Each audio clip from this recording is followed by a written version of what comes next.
was a cat of discerning tastes. He preferred sunbeams to scratching posts, salmon to kibble, and quiet contemplation to the frantic chaos of a laser pointer.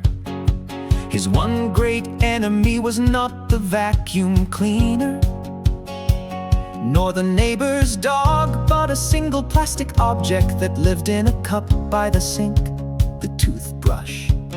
Barnaby suspected it of dark magic, of being a traitorous little stick that stole the attention of his beloved human every single morning and night.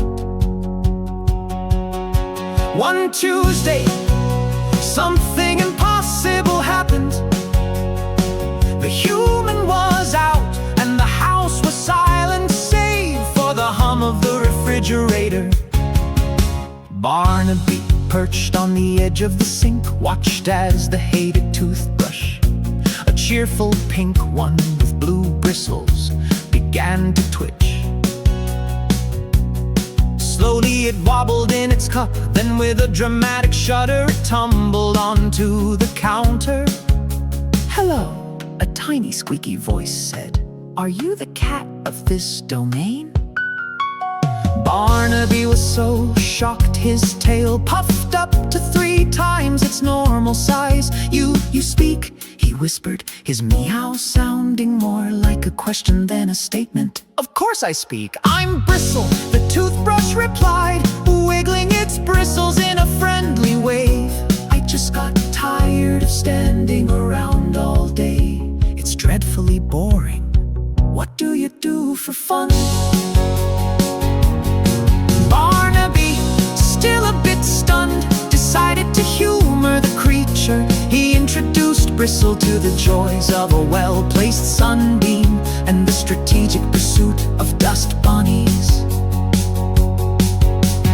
Bristle, in turn, showed Barnaby a new way to interact with the world by hopping along the counter on its surprisingly springy base. It could flick water droplets at a fly and even nudge a stray breadcrumb into the air for Barnaby to pounce on.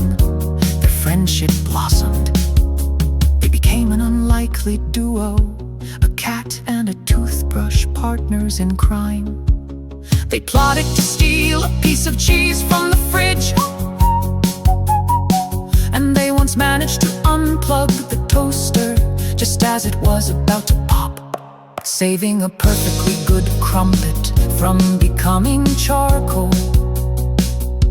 The greatest adventure, however, was the great sock heist. Bristle, with its nimble body, wriggled a single sock free from the laundry basket, while Barnaby, with a triumphant yo, carried it off like a trophy. Their days of mischief were sadly numbered. One morning, the human came into the bathroom, saw the toothbrush lying on the floor, and with a sigh, picked it up and placed it back in its cup.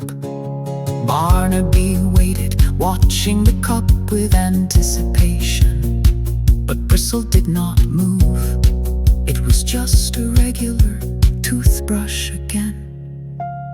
Barnaby mourned his friend for a full day, but then he noticed the human's feet. He remembered how Bristle had always hated the human socks. A mischievous glint appeared in his eyes. Barnaby knew what he had to do. The great sock heist would continue,